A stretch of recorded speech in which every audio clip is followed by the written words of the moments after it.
Welcome to this edition of Business Video Trends on TMCnet. I'm your host, Steve Vonderhaar. This time we're taking a look at the factors influencing the perceptions of online multimedia marketing in the enterprise. In a survey of 1,212 corporate executives conducted by Interactive Media Strategies in the second quarter 2008, we asked executives to cite the barriers that were most daunting in terms of keeping them either from deploying or expanding their deployment of online multimedia marketing technologies. Here in this slide, we represent results from the surveys. The orange bars representing survey results from overall respondents. The yellow bars representing responses from those marketers involved in the IMS survey. And at the top, we see that 35% of respondents citing price as the top barrier to deploying online multimedia marketing applications, at least citing those as one of the two top barriers associated with the deployment of online multimedia marketing. Right behind that, side by 33% of overall respondents, ROI not proven. Essentially, those individuals saying that they have not justified the return on investment for their deployment of online multimedia marketing technologies. Now, what's interesting in this slide is comparing the results for overall respondents to those marketers represented in the survey, as we said in the yellow bars. Among those marketers, issues of financial concerns such as price and ROI not proven significantly higher among this group. So they're more concerned about price.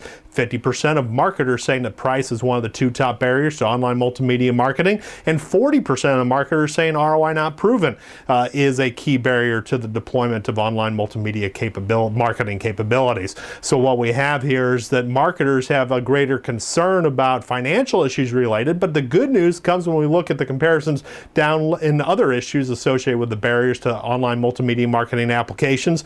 Issues related to the effectiveness of the technology or questions raising, well, will online multimedia marketing actually work? In the minds of marketers, at least, it seems that there's a greater confidence that online multimedia marketing is an effective tool. So, for example, in the third chart or third line we see here, the response of not sure that the venue is effective for marketing applications, not sure that online is really ready for marketing style applications of the technology. 24% of overall respondents citing that factor as a key barrier, but only 15% of marketers citing the effectiveness issue as a concern for keeping them from deploying online multimedia marketing applications. In short, marketers are becoming more convinced that the online venue is a good area, a good sector to deploy marketing applications enriched with multimedia.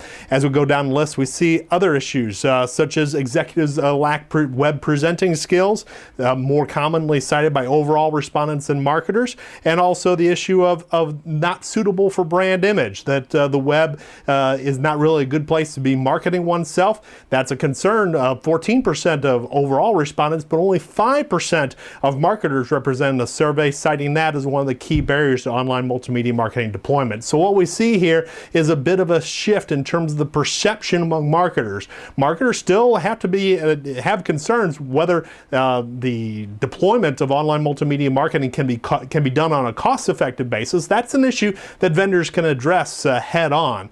But the age of evangelization, convincing people to experiment with the technology, that may be a concern of overall respondents. But among the marketers who are pulling the trigger on online multimedia marketing campaigns, the evangelization days are over. Now it's just a matter of battling on the old issues of price and ROI.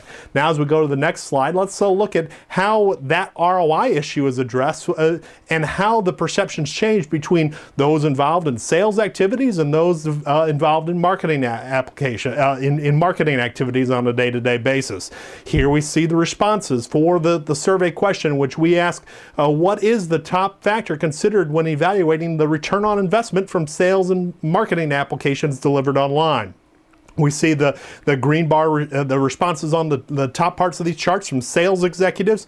Of course, the top concern of sales executives is always going to be generating revenue. Increasing revenue, cited by 35% of those surveyed from the sales discipline, citing increased revenue as the key ROI factor that they associate with measuring the value of sales and marketing applications online. In contrast, from the marketing department, only 23% of respondents cite increased revenue as the top concern.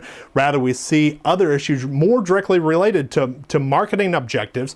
For example, increased reach cited by more marketing executives than sales executives, reduced costs, and enhanced image in particular. One of the key metrics for those involved in everyday marketing activities, they want to enhance that brand image. 18% of marketing executives saying that that's a top ROI factor for them, compared to just 5% for those on the sales side. So what we see here is that when you're measuring the ROI of sales and marketing applications, that there's not one metric that appeals to everyone, that you have to understand the relative objectives of each individual and their day-to-day business tasks that they have to get done, and match the capabilities of the technology to the specific business objectives of each of these individual disciplines. Thanks for joining us for this edition of Business Video Trends on TMC Net. I'm Steve Onderhaar. Thanks for your time.